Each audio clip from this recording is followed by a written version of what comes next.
하나님의 말씀 보시겠습니다. 하나님의 말씀은 창세기 24장 1절부터 9절까지의 말씀입니다. 창세기 24장 1절부터 9절의 말씀입니다. 제가 하나님의 말씀을 봉독합니다. 아브라함이 나이가 많아 늙었고 여호와께서 그에게 범사의 복을 주셨더라. 아브라함이 자기 집 모든 소유를 맡은 늙은 종에게 이르되 청하건대 내 허벅지 밑에 내 손을 넣으라. 내가 너에게 하늘의 하나님 땅의 하나님이신 여호와를 가리켜 맹세하게 하노니 너는 내가 거주하는 이 지방 가나안 족속의 딸 중에서 내 아들을 위하여 아내를 택하지 말고 내 고향 내 족속에게로 가서 내 아들 이삭을 위하여 아내를 택하라. 종이 이르되 여자가 나를 따라 이 땅으로 오려고 하지 아니하거든 내가 주인의 아들을 주인이 나오신 땅으로 인도하여 돌아가리이까. 아브라함이 그에게 이르되 내 아들을 그리로 데리고 돌아가지 아니하도록 하라. 하늘의 하나님 여호와께서 나를 내 아버지의 집과 내 고향 땅에서 떠나게 하시고 내게 말씀하시며 내게 맹세하여 이르시기를 이 땅을 내 씨에게 주리라 하셨으니 그가 그 사자를 너보다 앞서 보내실지라. 내가 거기서 내 아들을 위하여 아내를 택할지니라. 만일 여자가 너를 따라오려고 하지 아니하면 나의 이 맹세가 너와 상관이 없나니 오직 내 아들을 데리고 그리로 가지 말지니라. 그 종이 이에 그의 주인 아브라함의 허벅지 아래에 손을 넣고 이 일에 대하여 그에게 맹세하였더라. 아멘. 오늘도 말씀을 통한 주의 은혜와 평강이 저와 여러분 가운데 넘치기를 축원합니다. 우리가 읽은 창세기 24장은 아브라함이 이제 이삭에게 리브가를 아내로 구해준 이야기를 내용으로 기록하고 있습니다. 흥미로운 점은 이 이야기가 기록된 창세기 24장이 창세기에서 가장 긴 절수가 가장 많은 장이라는 사실입니다. 그래서 천지를 창조한 내용이나 아브라함에게 믿음의 조상으로 부르시고 메시아를 그의 계보를 통해 보내주신다는 언약이 아니라 이삭의 결혼에 관한 내용이 가장 긴 장을 차지하고 있다는 것에 의아함을 느끼는 사람들도 많이 있습니다. 그렇지만 우리가 성경은 개인적인 것이나 아니면 사사로운 일상의 내용을 다루고 있는 것이 아니라 신앙 공동체에게 이런 신앙적인 교훈과 원리를 제공하는 책이기 때문에 단순히 이 24장의 내용도 이삭과 리브가가 만나는 이야기만을 담고 있는 것이 아니라 그 안에 담겨 있는 진정한 의미, 하나님의 그 의도를 이야기를 통해서 우리는 발견할 수 있어야 됩니다. 그래서 1절에 보면은 이렇게 시작을 하고 있습니다. 아브라함이 나이가 많아 늙었고 여호와께서 그에게 범사의 복을 주셨더라. 아브라함은 나이가 많아 늙었고 하나님은 이 나이가 많은 아브라함을 계속 축복하셔서 이 범사의 복을 주셨다라고 기록되어 있습니다. 고대 근동에서 사람이 오래 사는 것을 신들의 축복이라고 그들은 여겼는데 아브라함은 장수의 복을 누리고 있을 뿐만이 아니라 다방면에서 범사의 하나님의 복을 받고 그 복을 누리며 사는 삶을 살고 있었다라고 성경은 증언하는 것입니다.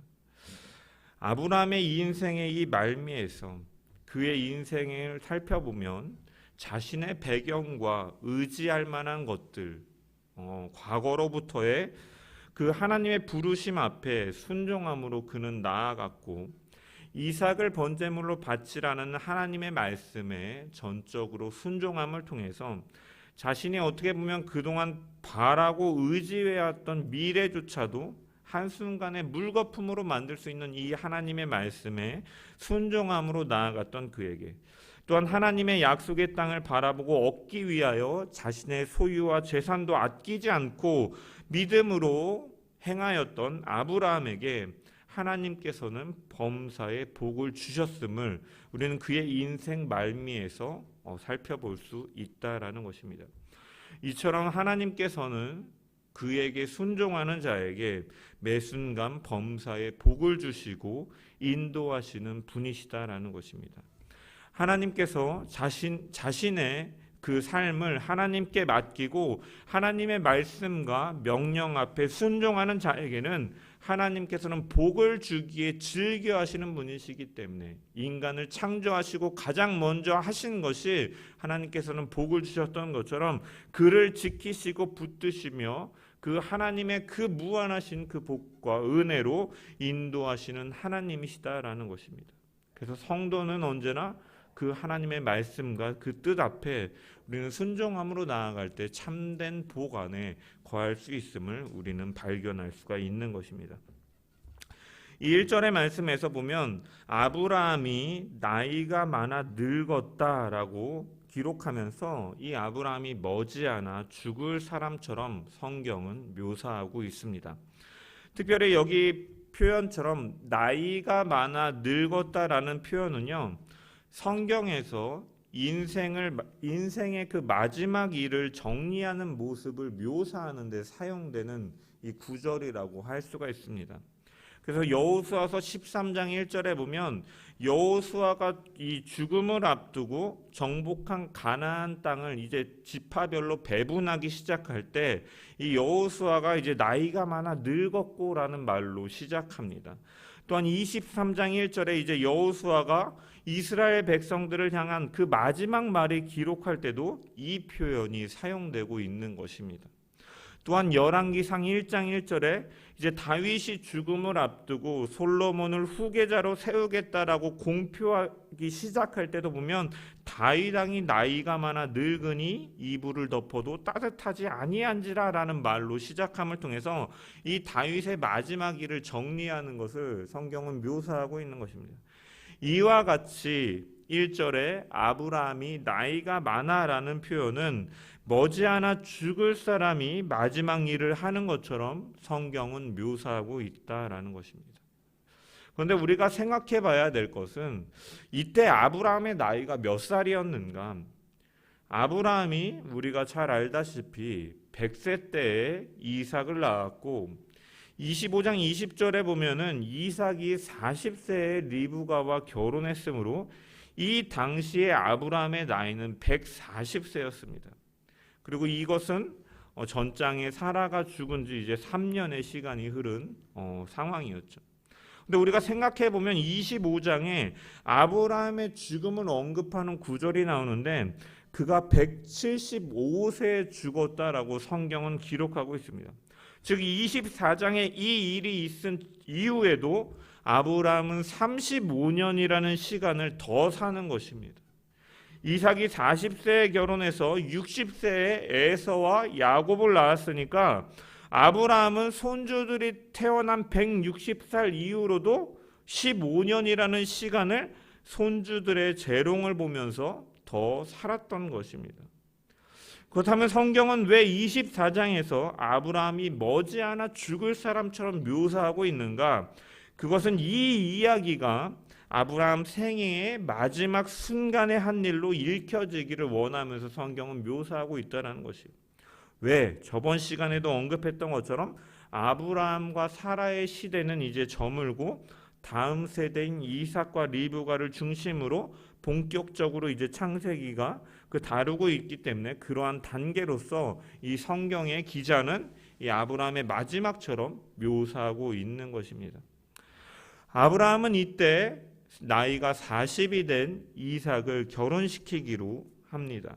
아마도 이제 사라가 이제 죽고 또 자기의 나이도 차감을 통해서 그 후사를 잇기 위해서 그 아들을 결혼시키기 위해서 이렇게 마음을 먹고서 일을 추진한 것 같습니다. 그래서 자기의 집의 모든 소유를 관리하는 이 종을 불러다가 늙은 종을 불러다가 맹세하도록 하고 있습니다. 우리 2절의 말씀을 한번 읽어보겠습니다. 시작. 아브라함이 자기 집 모든 소유를 맡은 늙은 종에게 이르되 청하건대 내 허벅지 밑에 내 손을 넣으라. 아멘. 이 당시에 불렀던 집 모든 소유를 맡은 늙은 종은 누구였는가? 이 늙다라는 표현은 이제 모든 것을 이제 통솔한다, 관리한다라는 의미를 담고 있고, 성경이 이 사람이 누구인지에 대해서 명확하게 밝히고 있지는 않지만 아들의 중대사인 결혼을 진행하는 일인 만큼 아브라함이 신뢰하고 신임하는 사람이었음을 우리는 유추해 볼 수가 있습니다. 하나님께서 창세기 15장에 아브라함, 이 83세 정도 되던 아브라함에게 이 언약 체결식을 가지게 되는데, 그때 아브라함이 후사를 약속하시는 하나님에게 이런 말을 하죠. 주 여호와여, 무엇을 내게 주시려 하나이까? 나는 자식이 없사오니 나의 상속자는 이 다메섹 사람 엘리에셀이니이다. 그 당시에 후사가 없는 사람은 종 중에 자기가 신뢰하고 신임하는 사람을 양자로 삼아서 그에게 권한을 이임하는 문화가 있었음을 생각해 볼 때, 이 종은 한때 아브라함이 상속자로 삼으려 했던 이 다메섹 사람 엘리에셀이라고 성경학자들은 주로 추측을 합니다.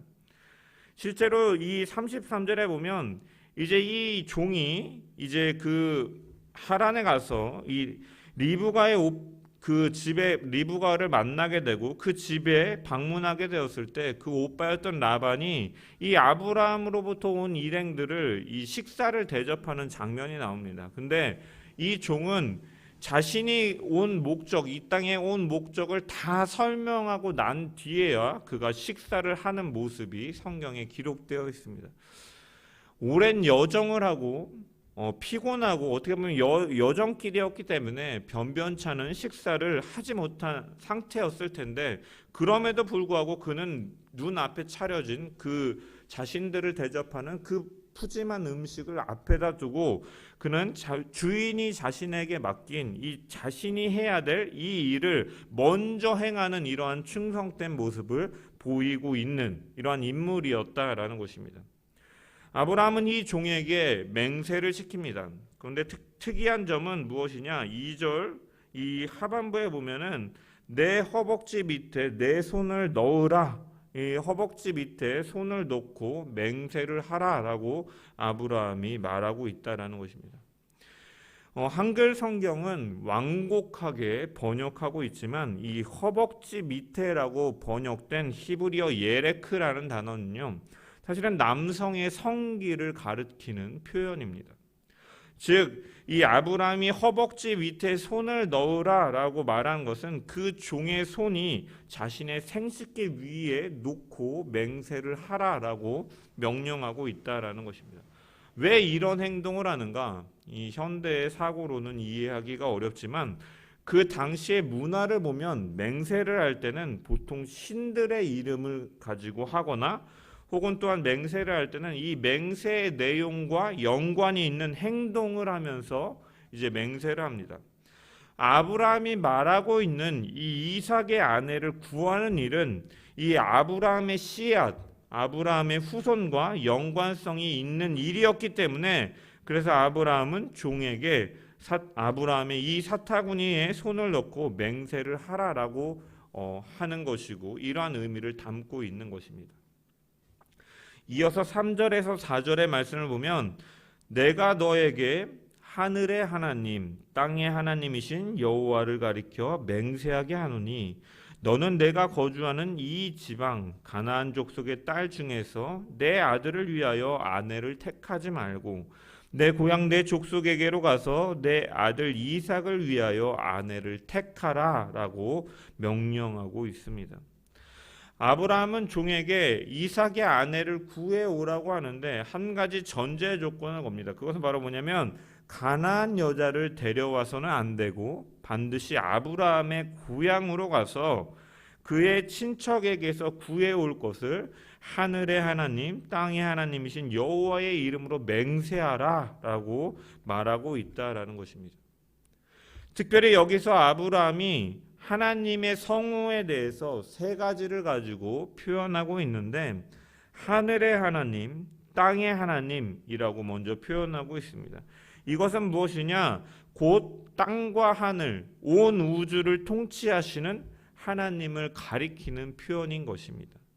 그리고 창세기에서 여호와라는 말은 언약을 맺으시는 하나님을 강조하는 표현이다, 의미다라고 말씀을 드렸는데, 이를 통해서 자신과 언약을 맺으시고 인도하시는 그 하나님의 이름을 통해 맹세하도록 하고 있다라는 것이죠. 이것은 아브라함이 그 이삭의 이 혼인에 대해서 전 우주적인 절대적인 통치자 하나님의 섭리 가운데 있음을 인정하는 것이고, 또한 자신과 언약을 맺으신 하나님께서 그 길을 인도하시리라 믿고 맡기기 때문에 이 여호와라는 성호를 통해서 하늘의 하나님, 땅의 하나님 여호와라는 이 성호를 통해서 맹세할 것을 말씀하고 있다라는 것입니다. 그래서 우리가 여기서 생각해 봐야 될 중요한 메시지 중에 하나는, 우리가 가정을 세우고 결혼을 하는 일은 매우 인생에 있어서 중요한 일이다라고 할 수 있습니다. 하나님께서 세우신 제도 중에 첫 번째가 무엇이냐? 바로 이 아담과 하와가 이 통해서 남자와 여자가 결혼을 하고 이 부부가 되는 것이 바로 하나님께서 세우신 이 제도입니다. 이렇게 교회와 함께 이것은 하나님께서 세우신 중요한 제도라고 할 수가 있습니다. 근데 오늘날 사회를 보면 이 사회가 타락해져 감에 따라서 이 결혼과 이혼을 너무나 쉽게 생각하고 진행하기도 하며, 더 나아가서 이 자신들의 편의를 위해서 결혼이라는 제도가 우리에게 족쇄가 되기 때문에 결혼을 하지 않고 서로에 대한 책임감은 별로 지지 않으면서 이제 만족만을 추구하고 정욕만을 추구하기 위해 동거하는 이러한 가정이라고 표현할 수 없죠. 사람들이 이렇게 많이 늘어나는 것을 보면서 이처럼 이 세대가 얼마나 악해져 가고 있는가, 이러한 부분에서 역시도 하나님께서 세우신 이러한 제도를 거역하고 있는, 거부하고 있는 인간의 죄성을 우리는 분명히 발견할 수 있다라는 것입니다. 그래서 우리가 저번 주에 말씀을 드린 것처럼 우리에게 허락된 이 가정은 바로 온 우주를 통치하시고 다스리시는 하나님의 섭리 속에서 우리를 만나게 하시고 가정으로 세우셨음을 우리는 분명히 기억하면서 우리의 곁에 있는 가정들에게 충성을 다하고 또한 최선을 다하고 사랑하는 것이 바로 믿는 자들의 중요한 본분 중에 하나라는 것을 우리는 분명히 다시금 기억할 수 있다라는 것입니다. 아브라함은 종에게 이삭의 아내로 가나안 여인을 데려와서는 안 된다라고 명령하고 있습니다.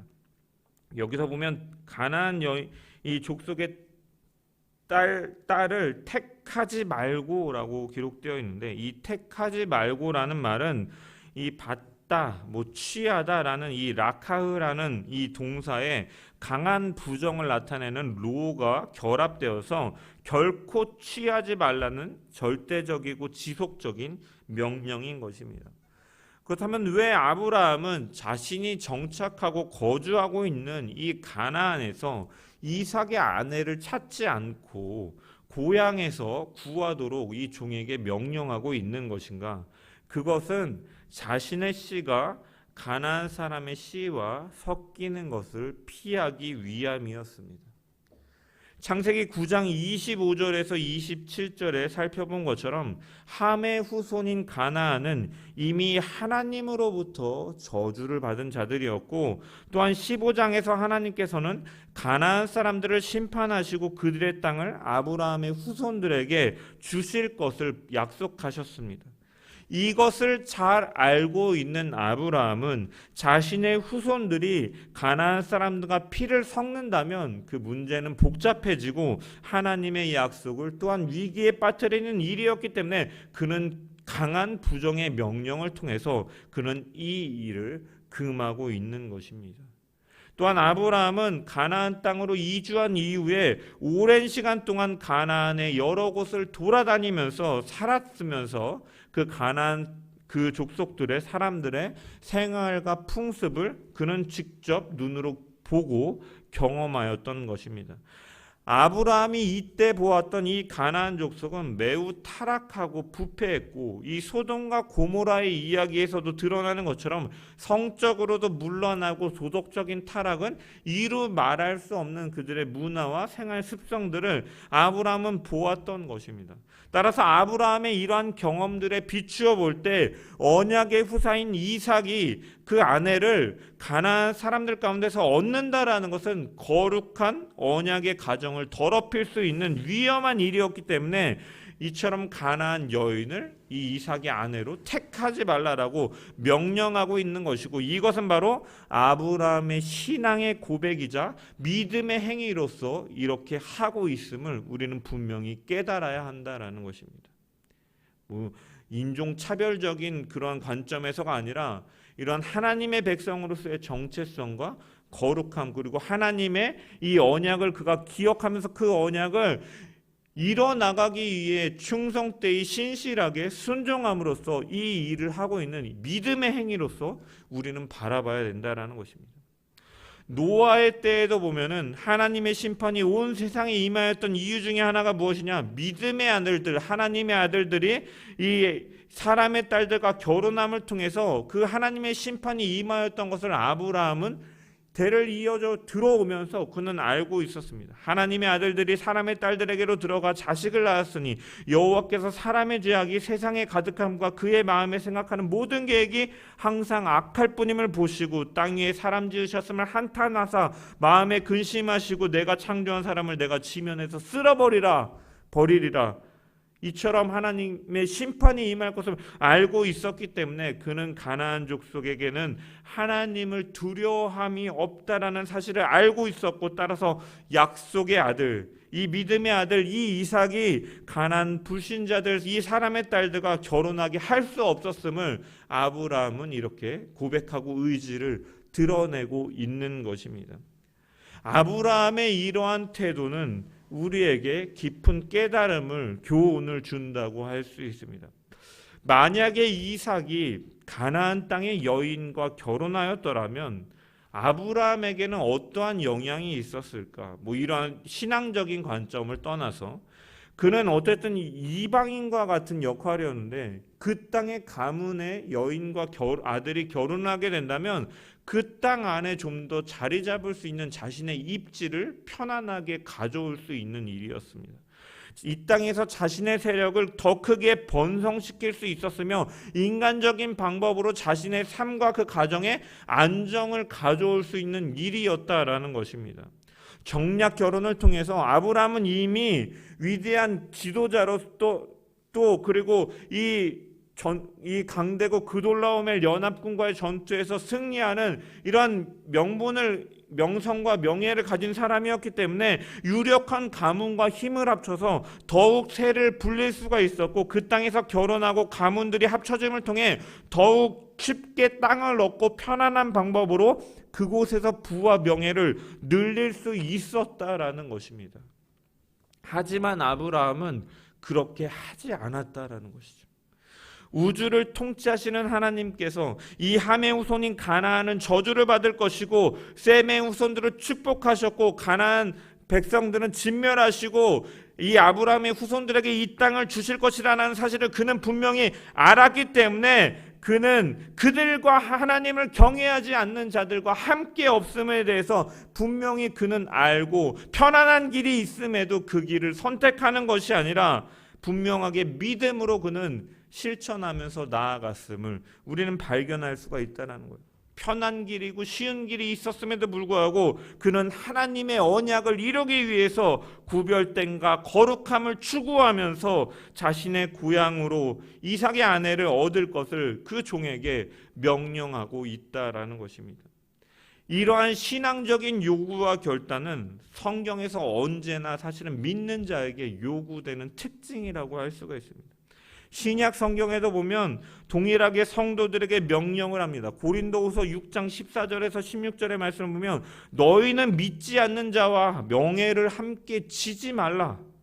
믿는 자와 믿지 않는 자가 어떻게 상관하며 하나님의 성전이 우상과 어떻게 일치가 되려 우리는 살아계신 하나님의 성전이다라고 바울 사도는 고린도 교회를 향해서 성도들을 향해서 권면하고 있는 것입니다.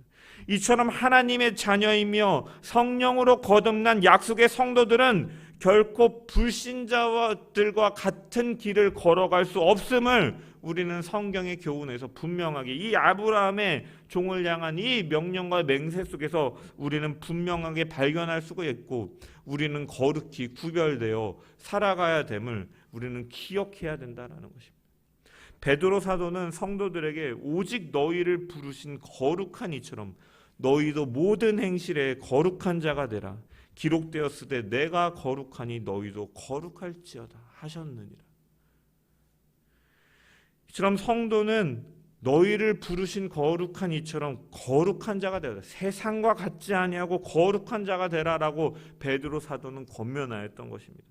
이 거룩이라는 단어는 문자적으로 구별된 삶을 의미하는 것이기도 하지만, 이것은 세상으로부터의 단절된 의미가 아니라 세상 가운데 살지만 하나님과 교제할 수 없는 그러한 세상 속에서 하나님과 교제하는 삶, 즉 세상은 하나님을 거부하고 불신하고 자기의 뜻에 옳은 대로 소견대로 살아가지만 그 가운데서 하나님과 교제하며 하나님의 뜻을 분별하고 하나님의 그 약속을 신뢰하면서 믿음으로 바라보며 걸어가는 그 삶이 바로 거룩임을 우리는 성경을 통해 발견할 수가 있고, 이 거룩은 추상적이나 관념적인 개념이 아니라 실천적으로 나타내야 되는 개념임을 우리는 분명하게 발견할 수가 있다는 것입니다. 이 아브라함이 이삭의 아내를 가나안 여인에게 맞이하지 아니하는 것처럼 실제적으로 우리의 삶 속에서 우리는 세상을 쫓지 아니하고 하나님의 뜻을 분별하면서 하나님의 말씀에 순종하면서 그 약속을 신뢰하며 걸어가는 것, 그것이 비록 편안하고 안정된 환경이 아니다 할지라도 믿음으로 걸어가는 그 길이 바로 복된 길임을 우리는 분명히 기억하면서 그 거룩의 길로 나아가야 된다라는 것입니다. 그렇다면 성도는 어떻게 거룩하여질 수가 있느냐? 우리가 거룩한 삶을 살아가기 위해서는 분명히 전제되어야 될 것이 무엇이냐? 바로 하나님의 거룩하심을 우리는 깨달아야 된다는. 베드로 사도도 내가 거룩하니 너희도 거룩할지어다 하셨음이라라고 말하면서 이 레위기의 말씀을 인용합니다. 레위기서 19장 2절에 보면 하나님께서는 이 이스라엘 백성들과 언약을 맺으시면서 이스라엘 백성들을 향해 뭐라고 말씀하시느냐? 너는 이스라엘 자손의 온 회중에게 말하여 이르라. 너희는 거룩하라. 이는 나 여호와 너희 하나님이 거룩함이니라 라고 말씀하고 있습니다. 하나님의 백성들이 거룩해야 되는데 왜 거룩해야 되느냐? 그것은 바로 너희의 하나님, 언약을 맺은 하나님이 거룩하기 때문이다라고 하나님은 그 근거를 하나님의 거룩하심에 두고 있다라는 것입니다. 하나님이 이스라엘 백성들이 거룩해야 되는 이유는 하나님이 거룩하시기 때문에, 하나님은 이스라엘 백성들에게 거룩을 요구하시기 전에 하나님이 자신이 다른 어떠한 존재와 구별되는 거룩한 존재이심을 먼저 말씀하고 있다라는 것입니다. 구별된 존재, 참 하나님이심을 드러내면서 말씀하고 있다라는 것이죠. 하나님이 원하시는 거룩한 삶을 살아가기 위한 전제 조건은 바로 하나님을 다른 신들과 비교할 수 없는 거룩하고 유일하신 참신임을 믿을 때 우리는 거룩하게 살아갈 수가 있다라는 것을 우리는 분명히 기억해야 된다.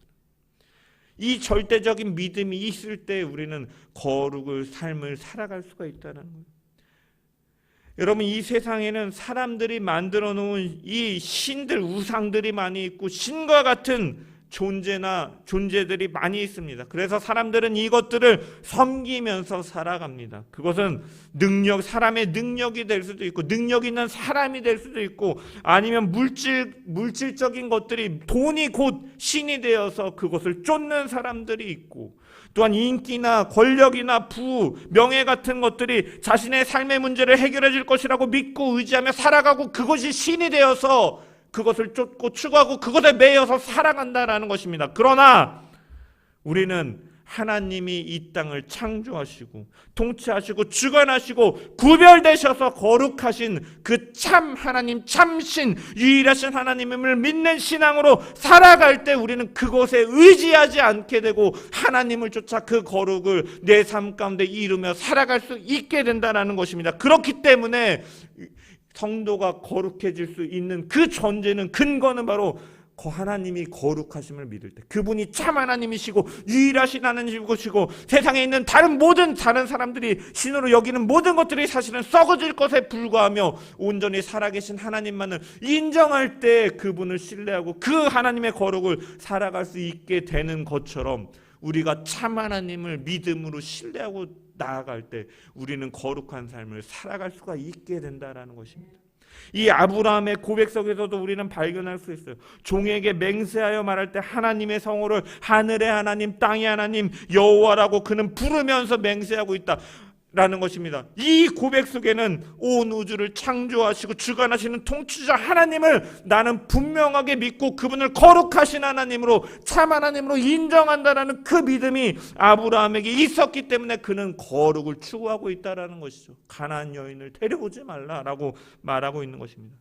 마찬가지로 우리가 하나님을 참 하나님으로 인정하는 믿음이 있기를 소망합니다. 하나님을 하나님으로 인정하고 그분만이 우주의 통치자가 되시고 그분이 바로 우리의 삶을 주관하시고 인도하시고 붙드신다는 사실을 확실하게 믿을 때 우리는 다른 세상의 어떠한 신도 우리를 흔들지 못하며, 우리는 하나님께서 말씀하시는 그 거룩의 길을, 하나님의 거룩한 삶을, 하나님의 영광을 우리의 삶 가운데 드러내기 위하여 노력하며 그 뜻을 나타내며 살아갈 수 있게 되는 줄 믿습니다.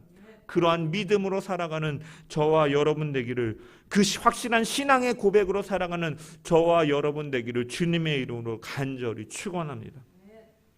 이어서 5절의 말씀을 보면 종이 이르되 여자가 나를 따라 이 땅으로 오려고 하지 아니하거든 내가 주인의 아들을 주인이 나오신 땅으로 인도하여 돌아가리이까.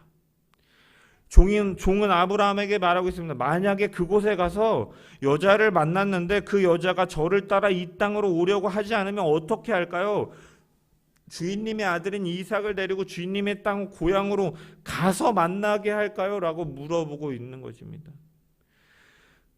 이것은 종이 인간적인 생각으로 생각했을 때 아내 될 사람을 만나는 것도 어려울 뿐더러 만약에 만난다고 해도 그 여자가 따라올 가능성은 낮기 때문에 인간적으로 고려해서 아브라함에게 질문하고 있는 것입니다.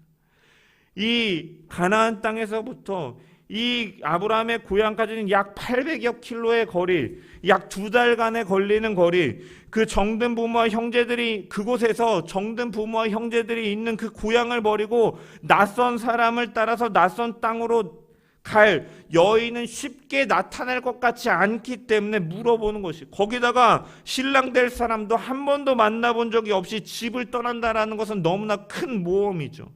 행여 신랑이 될 사람이 아내 될 자신을 거절할 수도 있는 가능성 역시도 내포하고 있습니다. 그렇게 되면 그 여자는 그 먼 길을 따라왔다가 헛걸음하고 다시 돌아가야 되는 위험성도 가지고 있는 것이죠. 아브라함의 종은 이러한 것들을 고려했을 때 만일 혼사가 이루어지지 않을 경우에 차선책으로 이삭을 데리고 가서 그와 함께 아내를 찾아서 데리고 올까요? 라고 아브라함에게 물어보고 있는 것입니다. 이에 아브라함은 뭐라고 대답합니까? 6절부터 8절의 말씀을 우리 한번 읽어보겠습니다. 시작. 아브라함이 그에게 이르되 내 아들을 그리로 데리고 돌아가지 아니하도록 하라. 하늘의 하나님 여호와께서 나를 내 아버지의 집과 내 고향 땅에서 떠나게 하시고 내게 말씀하시며 내게 맹세하여 이르시기를 이 땅을 내 자에게 주리라 하셨으니 그가 그 사자를 너보다 앞서 보내실지라 내가 거기서 내 아들을 위하여 아내를 택할지니라. 만일 여자가 너를 따라오려고 하지 아니하면 나의 이 맹세가 너와 상관이 없나니 오직 내 아들을 데리고 그리로 가지 말지니라. 아멘. 이처럼 아브라함은 그 종에게 이삭을 가나안 땅에서 떠나지 않도록 신신당부하고 있습니다. 왜? 하나님께서 이 땅을 그 후손에게 주셨기 때문에 안 된다라고 밝히고 있는 거예요. 그는 이삭의 아내를 구하는 일에 이삭을 함께 보내지 않고 종만을 보내고 있는 것에도 이 믿음이 잘 드러나고 있는 것입니다. 이것은 아브라함의 고향까지 가는 여정이 결코 편치 않아서 아들을 안 보내는 것이 아니라 그것보다 그의 씨 후손인 이삭이 자기가 떠나온 고향으로 되돌아가는 것을 막기 위함인 것입니다. 왜냐하면 하나님께서 그에게 약속하신 땅이기 때문에. 아브라함은 이전에는 이 가나안 땅에 들어오고 그 땅에 기근이 닥치자 쉽게 가나안 땅을 떠나는 모습을 보였습니다. 하지만 그의 인생 속에서 하나님은 다시금 그를 인도하셨고 무너질 뻔한 그 언약을 하나님께서는 계속 붙잡아 가시고 세워 가심을 통해서 아브라함이 그 하나님을 경험한 이후로는 그곳이 바로 이들의 집이며 약속의 땅인 것을 너무나 선명하게 알고 있었기 때문에 약속의 아들로 태어난 이삭이 다시금 하나님의 허락 없이 이 땅을 잠시라도 떠나는 것을 그는 허락할 수 없었던 그의 믿음이 여기서 드러나고 있는 것입니다. 또한 그는 뭐라고 말합니까? 하나님께서 분명히 인도하실 것이다라는 확신이 있었기 때문에 종에게 말하고 있는 것입니다. 어떤 상황에서도 이삭을 그곳으로 데려가서는 안 된다라고 확고하게 답변하면서 만일 그 여자가 따라오지 않는다면 그가 맹세를 지킬 필요가 없다. 하지만 그 가운데 주께서 너보다 앞서 주의 사자를 보내실 것이며 내 수고의 형통을 허락해 주실 것이다. 이삭의 아내를 구하는 일은 아브라함 자신의 생각이 아니라 하나님의 언약에 따른 것이기 때문에 주께서 친히 역사하실 것이기 때문에 그럴 필요가 없다라는 것을 그는 분명히 믿음으로 고백하면서 말하고 있다라는 것입니다. 그렇게 이삭을 그곳으로 데려갈 필요가 없다라는 거예요. 왜? 하나님이 먼저 가셔서 그 일을 이루실 것이기 때문에. 거기다가 7절을 좀 더 자세히 보면 이 땅을 내 씨에게 주리라 하셨으니 그가 그 사자를 너보다 앞서 보내실지라. 이 땅을 내 씨에게 주리라라. 이 약속. 그렇다면 이 약속에는 반드시 이삭에게 이 주의 언약 가운데서 이 함께 믿고 이어갈 아내를 주시겠다라는 이 하나님의 약속이 내포되어 있는 것 아니겠습니까? 만약에 이삭이 결혼하지 못하고 혈혈 단신으로 혼자 죽게 되면 하나님께서 이 땅을 내 씨 후손들에게 주고 너를 번성시키겠다는 이 약속이 이루어지지 않을 것 아닙니까? 그러니까 하나님께서 약속하셨기 때문에 이 약속 가운데는 하나님께서 이삭의 아내도 분명히 주실 것이다라는 이 약속이 그는 믿음으로 바라보았던 것입니다. 그렇기 때문에 엘리에셀의 이 여정에 형통하게 하실 것이다라는 확신 가운데서 아브라함은 말하고 있는 것이죠. 뚜렷하게 알고 있었던 것입니다. 그래서 분명하게 말하고 있는 것입니다. 이처럼 아브라함은 철저하게 지금 우리가 계속해서 살펴본 것처럼 아브라함은 하나님을 향한 믿음과 신뢰 또한 그에 대한 순종과 거룩의 모습으로 종에 대해서 명령하고 있다라는 것입니다. 사랑하는 성도 여러분, 여러분을 향한 그 하나님의 뜻을 찾아서 그 뜻대로 우리가 행할 때 약속을 바라보고 분명히 믿음으로 바라볼 때 그 길은 형통 외에 다른 길이 없음을 믿으시길 소망합니다. 실제로 아브라함이 하나님의 약속을 바라보았고 그 길이 믿음으로 분명히 이루어질 것을 바라보았기 때문에 형통의 길이라 여겼고 실제로 그 엘리에셀을 쫓아서 리브가가 이후에 와서 이삭이 가정을 꾸리는 것처럼 이처럼 주께서 허락하시고 주의 뜻이 있는 곳에는 반드시 주님께서 형통하게 하시리라는 사실을 우리는 분명히 믿고 나아가야 된다는 것입니다. 따라서 성도의 삶에서 나의 모든 삶 가운데서 가장 중요한 것은 무엇이냐? 하나님의 뜻을 분명하게 분별하고 그 뜻대로 순종하는 것이 바로 인생의 전부이자 우리가 가장 큰 행복을 누리는 길이며 범사에 형통케 하시는 하나님의 복을 누리며 사는 것임을 우리는 분명하게 바라볼 수 있다라는 것입니다. 성령의 우리가 주일날 이제 지난주부터 성령 강림주를 통해 성령의 인도하심을 쫓아서 성령의 충만함 속에서 산다라는 이 말도 결국은 내주하시고 진리로 인도하시고 그 하나님의 뜻을 우리에게 알려주시고 가르쳐 주시는 그 하나님의 그 말씀 가운데 우리가 순종하고 그것이 내 삶 가운데 이루어지도록 하는 그런 충성된 삶을 산다라는 것과 마찬가지의 개념인 것처럼 성도는 늘 하나님의 뜻을 분별하며 그 뜻에 순종하며 살아갈 때 그 길이 바로 형통의 길이요 복된 길임을 우리는 분명히 바라보며 믿음으로 걸어가는 저와 여러분 되기를 주님의 이름으로 축원합니다. 그래서 바울 사도는 너희는 이 세대를 본받지 말고 오직 마음을 새롭게 함으로 변화를 받아 하나님의 선하시고 기뻐하시고 온전한 뜻이 무엇인지를 분별하도록 하라라고 권면하고 있는 것처럼 우리에게 가장 중요한 것은 바로 하나님의 약속과 그 뜻을 바라보면서 철저하게 신뢰하고 순종하면서 거룩을 이루는 것이 바로 형통의 기름을 기억하면서 그것이 바로 우리의 삶의 목적이 되는 저와 여러분 되시기를 주님의 이름으로 축원합니다. 아브라함이 이삭의 아내를 구하는 이러한 명령과 맹세 속에 이러한 믿음의 고백이 그의 인생의 경험들을 통해 드러나고 있는 것처럼 우리의 삶에 언제나 이러한 믿음의 고백이 드러나고 그 믿음의 목적으로 살아가는 우리 모두가 되기를 주님의 이름으로 간절히 축원합니다.